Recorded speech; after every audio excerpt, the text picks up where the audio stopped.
Bons dias, buenos dias. Vamos começar, nós vamos tentar falar devagar, de modo que todos nos entendam. Se houver alguma dificuldade, procuraremos dizer alguma coisa em espanhol. Portanto, este painel tem a ver com um projeto de desenvolvimento do impacto da inteligência artificial no ensino. Nós temos aqui este Mentimeter que podem, com os vossos telemóveis, tentar aceder. Nós depois vamos avançar aqui com uma série de questões para que isto não seja, para que haja aqui alguma interação e algum diálogo. Não sei se estão a conseguir chegar lá. Nós, portanto, eu aqui represento o Centro de Formação Vale do Minho. Nós estamos a fazer muita formação na área da inteligência artificial. A inteligência artificial no ensino, a inteligência artificial nas diversas áreas do saber, nas artes e humanidades, nas ciências exatas e aplicadas, no primeiro ciclo. Portanto, estamos a fazer uma série de formação em todas essas áreas. E queremos também perceber o impacto que isto está a gerar, e é esse o diálogo que vamos ter hoje e é o repto que vamos lançar depois para desenvolver um trabalho aprofundado nas escolas que envolva quer as nossas do lado do Vale do Minho português ou minhoto e do lado do galego. Ou seja, queremos envolver escolas dos dois lados que participem no mesmo projeto. E para isso convidei nosso formador e uma pessoa de referência em Portugal sobre este tema, que está aqui ao meu lado, já devem ter visto. É o professor Marco Bento, é professor do ensino superior e investigador em tecnologias educativas, é professor na Escola Superior de Educação de Coimbra e na Coimbra Business School do Politécnico de Coimbra.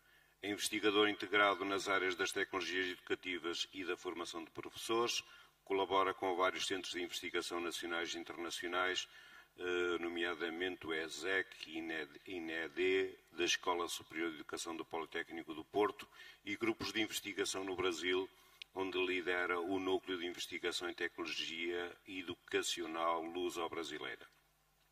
Atua também como consultor científico e pedagógico junto de escolas e centros de formação em municípios, integrando redes internacionais de investigação, como a COST Network,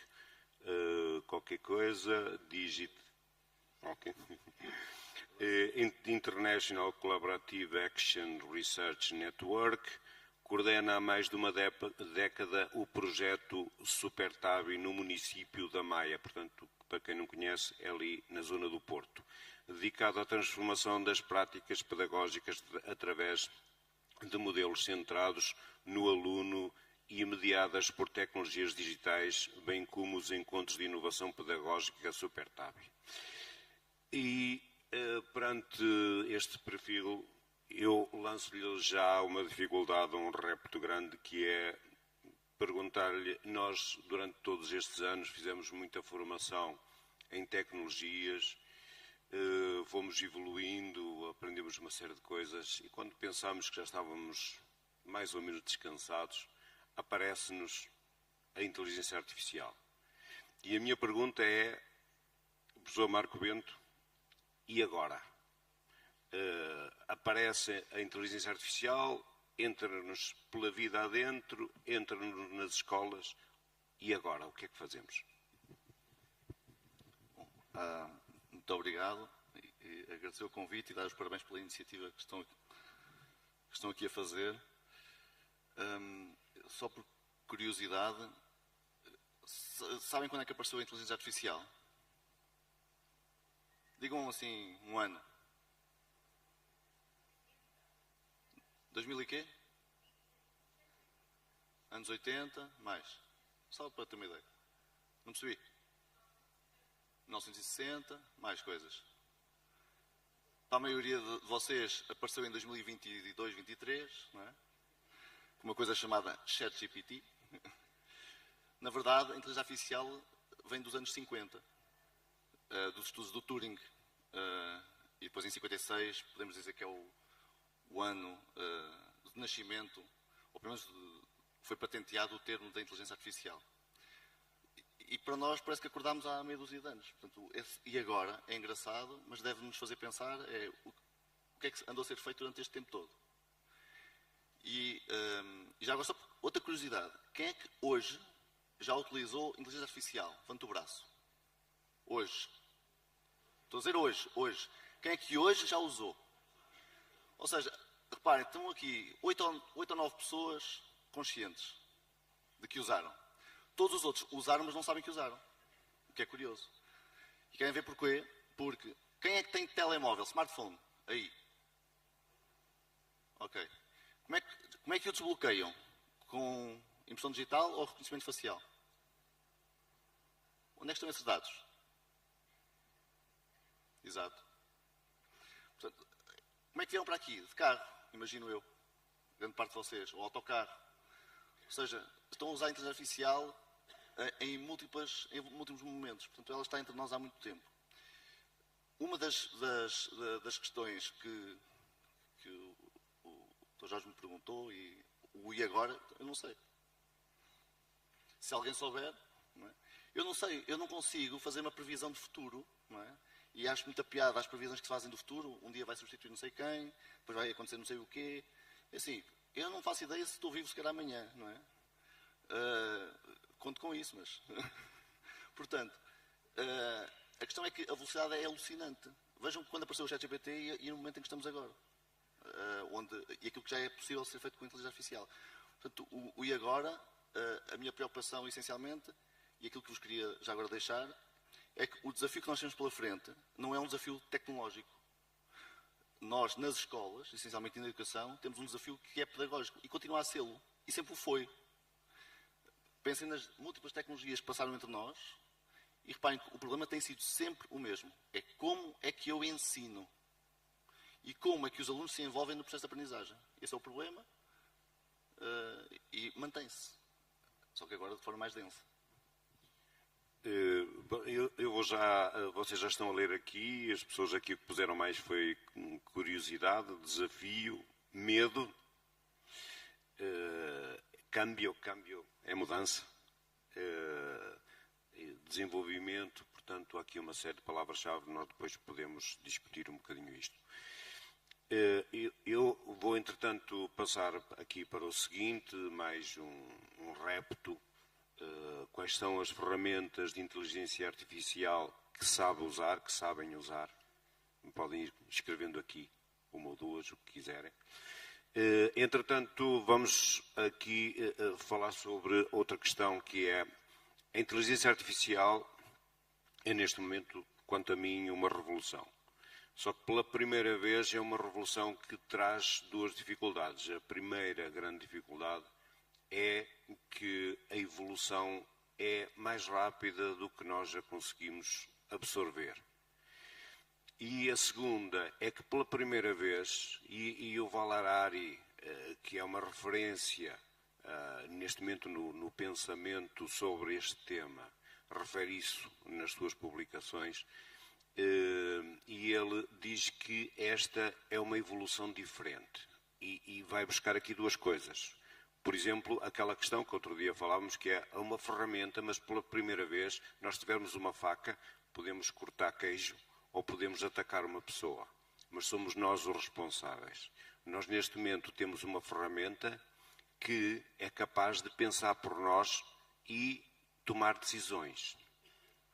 Este é um grande desafio. E não só, é capaz de replicar outras ferramentas. Isto não é um desafio muito grande para as nossas escolas? Como dizia há pouco, continua a ser uma questão pedagógica. Agora, é preciso que nós conheçamos aquilo que está a ser usado. E eu acho piada a pergunta, porque a pergunta diz quais as ferramentas que sabes usar. Saber usar, a ideia de conhecer é muito complexa. Ou seja, Ou será que aquilo que estão a escrever é aquilo que usam? Outra coisa é o saber. E como é que usam? Também é outra questão. E esse é parte do problema.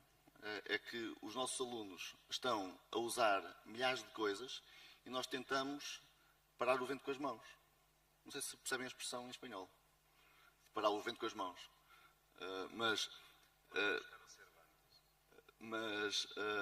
Na verdade, esta ideia de que isto é possível ser parado, ninguém nos vai perguntar se nós queremos ou não que aconteça. Ou seja, não é uma decisão nossa. Vai acontecer, a nossa única decisão é se queremos participar no processo. Eu acho que, de alguma forma, as escolas andam um bocadinho em paralelo. Ou seja, o mundo está numa velocidade, nós parece o Matrix, a sociedade, uma espécie de mundo real, e o Matrix e a escola está num outro ambiente paralelo onde corre atrás. Tipicamente tem sido assim e devia ser a escola a liderar o processo.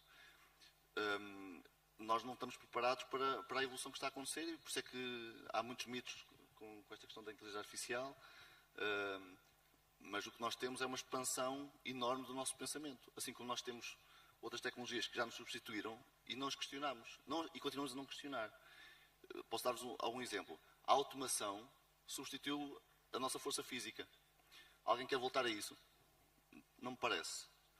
Agora, e na altura também houve algum desemprego, porque nós não tivemos a capacidade de nos redefinirmos enquanto trabalhadores para profissões que eram precisas. A inteligência artificial vai fazer isso só que muito mais rapidamente. O que é que eu quero dizer com isto? É que a escola tem que perceber que nós não estamos a preparar alunos para uma única profissão, como nós provavelmente fomos ensinados. Nós estamos a preparar alunos para terem várias profissões. Não vai existir uma profissão única. Porquê? Porque o mundo é muito flexível. E, de facto, pelo menos no caso português, a ideia de perfil de aluno à saída da escolaridade obrigatória, que aprende competências, na verdade faz a mesma coisa, mudaram só os nomes. Mas isso é outra história. Isso é outra luta. Mas o que eu quero dizer com isto é, quando estamos a trabalhar alunos para competências, é para eles terem competências para serem flexíveis.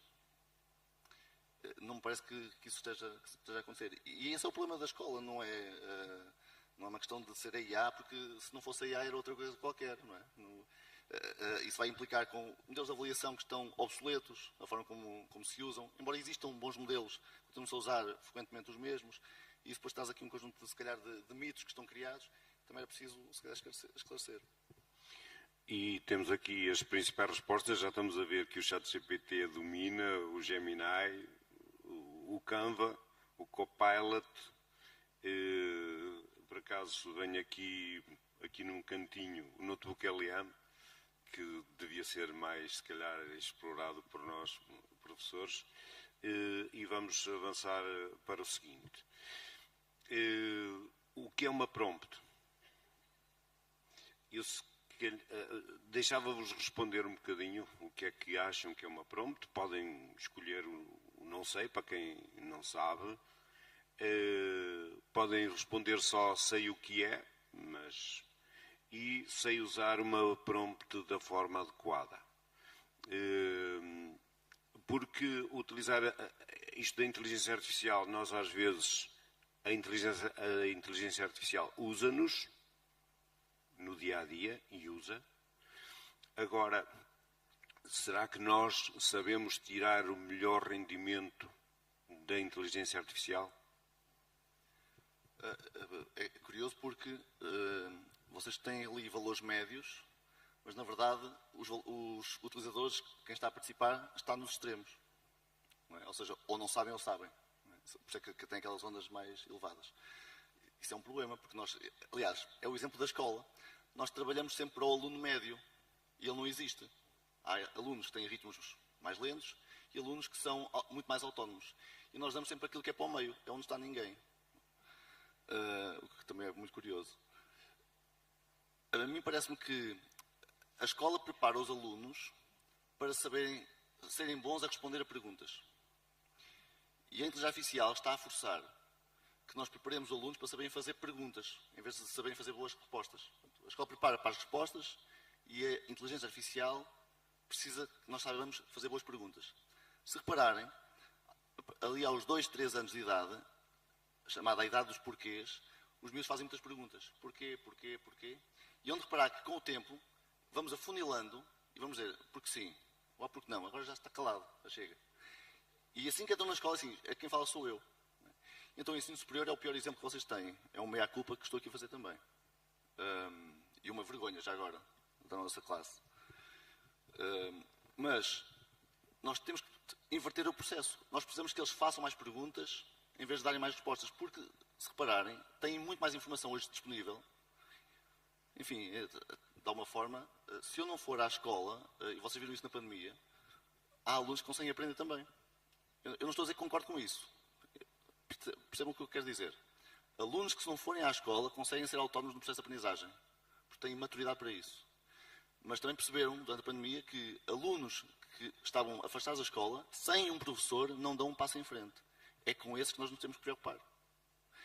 É com esses que me fazem acreditar que um professor não é substituído de alguma forma, porque vai sempre haver um que precisa de mim. Mas outros, temos que ter a noção que não precisam de nós. Portanto, podem ser autónomos neste processo. E isso implica fazermos uma verdadeira diferenciação pedagógica e implica aprendermos a fazer boas perguntas. Tenho dúvidas que o uso que se faz da IA, aliás, sabem quais são os dados mais usados, mais procurados ou perguntados na inteligência artificial? Tipicamente, dados do nosso trabalho, dados financeiros, dados pessoais e dados clínicos. Ou seja, nós estamos a colocar a nossa vida toda online e a partilhá-la com terceiros. Que é aquele quadradinho que normalmente se coloca em baixo quando diz aceita, e vocês aceitam, não leem o que é que eles aceitaram. Não é? Exceto se tiver uma versão paga já agora, porque estabelecem um contrato de privacidade de dados. Quer acreditem ou não nisso. Mas, e os nossos alunos estão a fazer isto. E nós adultos estamos a fazer isto. Isso a mim preocupa-me que nós não saibamos, na verdade, fazer um bom prompt. Um bom prompt já agora tem 5 boas características, que é dar-lhe um contexto, dar-lhe um objetivo, dar-lhe um destinatário, dar-lhe critérios, que é o meu pensamento colocado no prompt, e dar-lhe um formato de exportação. Significa que eu, para escrever um bom prompt, posso precisar de fazer muitíssimas linhas de escrita. Portanto, dizer que um aluno não escreve, se fizer um bom prompt, também é um mito. E muitas vezes o que acontece é que o único prompt que é feito é faz, cria, produz. Ou seja, só lhe damos o objetivo, sem mais nada. E, naturalmente, que isso aí vai fazer com que eu não estou a adicionar absolutamente nada. E avançamos. Agora nós colocamos aqui uma questão que tem a ver com um momento também que se passa em Portugal no ensino superior. E que tem a ver com o que é que deve fazer o ensino. Eu pus aí a primeira opção, é proibir o uso da inteligência artificial. E dizem assim, para que é que colocou isso? Porque neste momento houve uma petição ou um manifesto. Houve um manifesto de um conjunto de professores do ensino superior portugueses que acham que a inteligência artificial deve ser proibida no ensino superior. O Marco Bento fez, ele e mais um outro conjunto de professores, um contra-manifesto, em que dizem que a inteligência artificial deve ser usada no ensino superior. E passo-lhe a palavra em relação a isto. Eu acho esta pedagogia da proibição que tem a ver com democracia, não é? A chamada pedagogia da proibição é muito curiosa, o momento que estamos a atravessar. Nós primeiro proibimos porque temos medo, não é? Mas depois de proibir, eu tenho muitas dúvidas que proibindo nós façamos algum tipo de educação. E esse é o meu ponto. Quando os meus colegas que acham que proibindo, e não são só no ensino superior, porque há muita gente no ensino básico e secundário que acredita no mesmo, quando acham que proibindo que conseguem fechar a porta a alguma coisa, eu acho que estão na profissão errada, já agora. Eu vou dizer-vos porquê. Porque os alunos vão usar na mesma. Não se podem proibir o que quiserem. A questão é que eu não monitorizo o processo e não os ajudo a fazer melhor. Eles vão fazer na mesma, só que mal. Portanto, se eu fechar a porta da minha sala de aula, dizendo que isso não é aqui, é lá fora, o lá fora existe. Dou-vos um exemplo que se calhar mais fácil de entender. Proibir o uso de redes sociais ou proibir o uso de telemóveis, que são outras duas proibições muito engraçadas que estão a ser discutidas no mundo.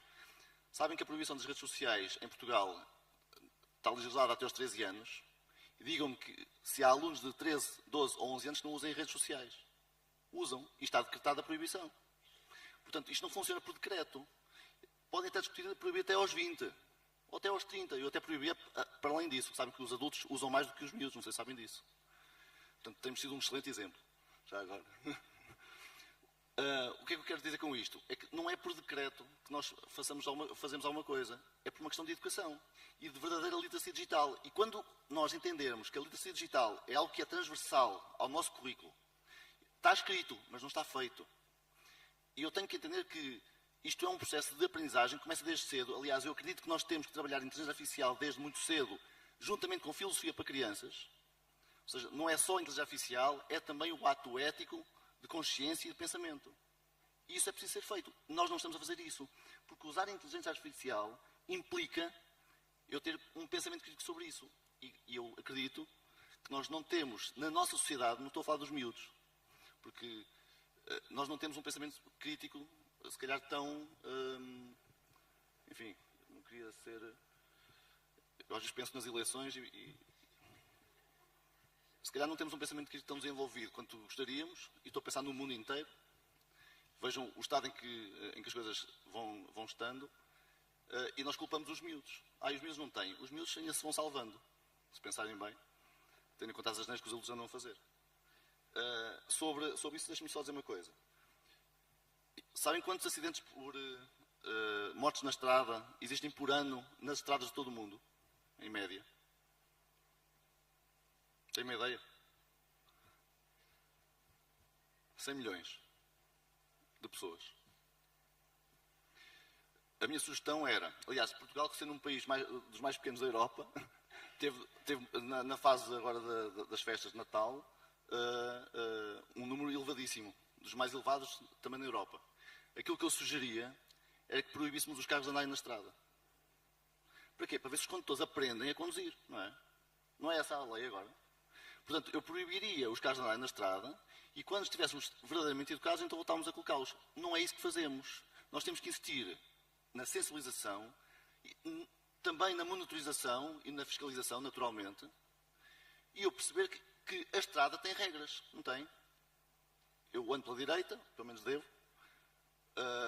tenho rotundas, tenho um sinal proibido, passar, tenho um sinal de obrigatório, e esta regulação não existe no mundo digital. E nós precisamos de uma regulação verdadeiramente digital.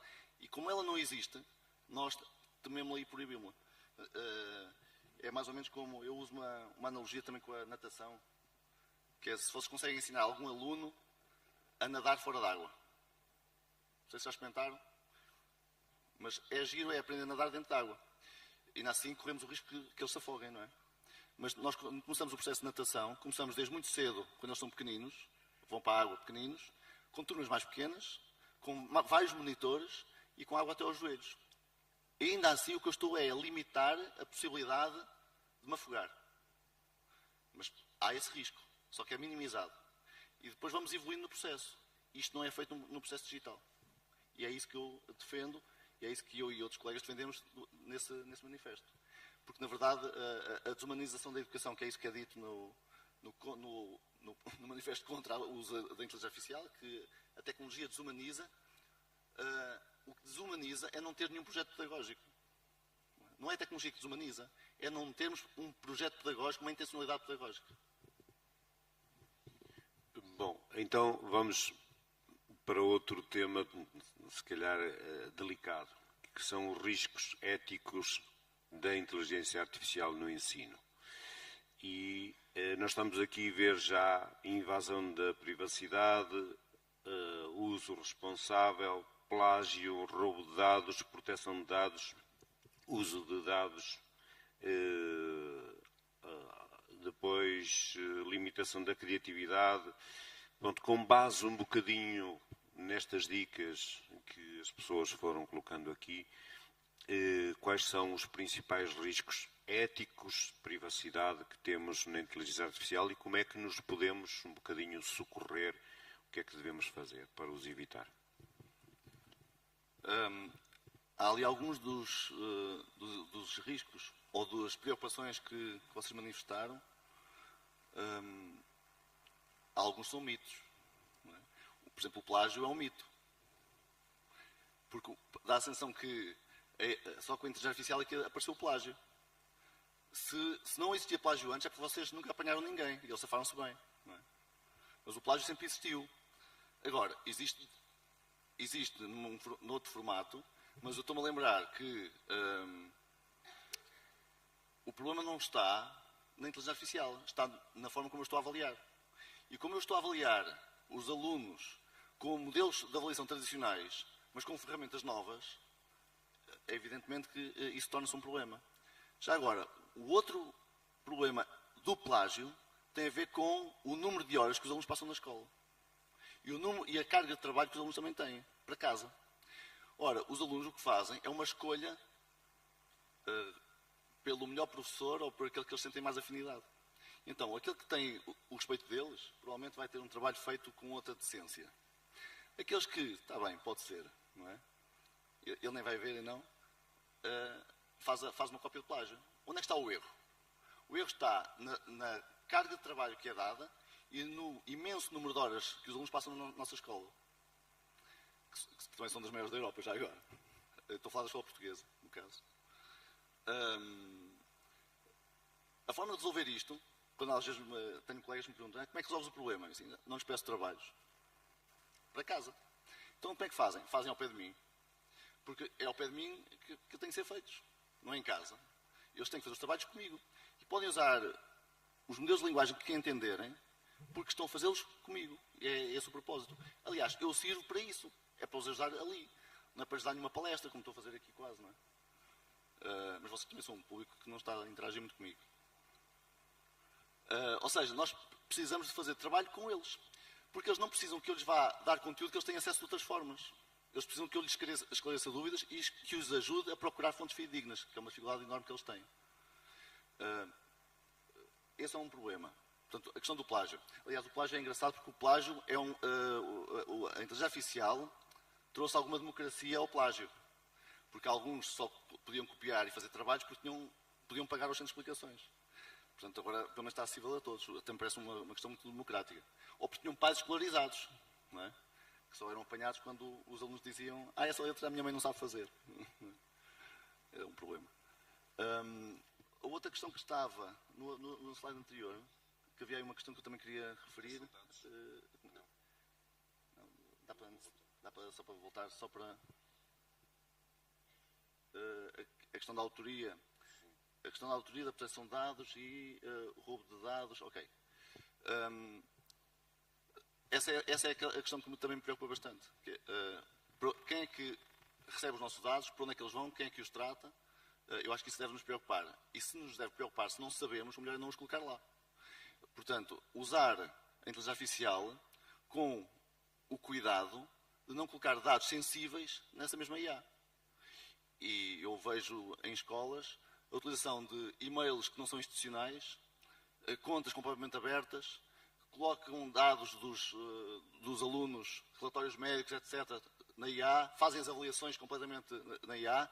Não sou contra que se possa fazer alguns objetos dentro da IA, mas com o anonimato que é necessário. Sob pena de estarmos a criar uma pegada digital a miúdos sem qualquer tipo de controle, e por culpa nossa. E depois a questão que tinham aí também, eu estava a olhar para lá que era para ser mais fácil para mim, que era, então já passou, privacidade, havia ali mais uma outra ideia que estava para baixo, acho eu. Das fontes fidedignas, tinha a ver com as fontes fidedignas. A preocupação de o que está na IA pode não ser fidedigno. Como no livro também pode não ser fidedigno, há livros que são escritos que, enfim, vou-vos dar um exemplo de um livro de ficção. A Máquina dos Cretinos Digitais. Conhecem essa obra? Muito divulgada, do Desmourget. Baseia-se em factos, em ciência que não existe, por exemplo. Os dados que aparecem no livro não existem. Podem procurá-los nas bases de dados que eles não existem. É uma invenção. Portanto, um exemplo de fontes que também não são credíveis. A IA é a mesma coisa. sofre das alucinações que o ser humano também sofre. Portanto, o que é que nós precisamos? É de validar com outras fontes. E isso tem que ser feito com os alunos, uma vez mais. Porquê é que fizeste assim? Onde é que foste buscar? Ou seja, questionar. E para eles pensarem. Eu tenho um familiar que é professor no ensino superior e ele deixou de avaliar da forma tradicional e tem que ser sempre presencial a avaliação. Agora, um dos exemplos que uso muitas vezes, eles podem fazer o trabalho como entenderem, não faço, estão ali a fazer o trabalho, mas nem que, mas precisa acabar isto em casa, por mim pode acabar onde ele quiser. E até pode ter aprendido com o ChatGPT, com o notebook, com o que quiser, não é essa a questão. Interessa-me é que, quando ele faz a argüência do seu trabalho, ou quando eu lhe faço a argüência do trabalho, e que ele o defende, e se ele o defender bem, é muito diferente como é que ele aprendeu. Uns aprenderam comigo e outros não. Está bem na mesma. Agora, sabe? Consegue defender as ideias que escreveu? Para mim está ótimo. E já vimos ali que vamos ter alguma formação, que as pessoas já foram referenciando. A formação é muito importante. Nós vamos desenvolver um projeto de investigação sobre a inteligência artificial no ensino, como tínhamos dito. Vamos tentar envolver escolas dos dois lados da fronteira. Lançámos aqui este pequeno repto para saber se as pessoas estão disponíveis, das que aqui estão, embora depois vamos enviar isto também por e-mail, a participar. E quem quiser já fazer uma pré-inscrição ou registar-se aqui para que depois possa ser contactado para participar nesta investigação, nesta colaboração entre escolas e entre professores dos dois lados da fronteira, pode utilizar aqui este QR Code ou este link. O link é um bocado difícil, é mais fácil utilizar aí o vosso telemóvel. Tem aí um pequeno formulário no qual se podem registar, inscrever, depois serão contactados quando avançarmos com este processo. Não sei se alguém tem alguma questão para colocar.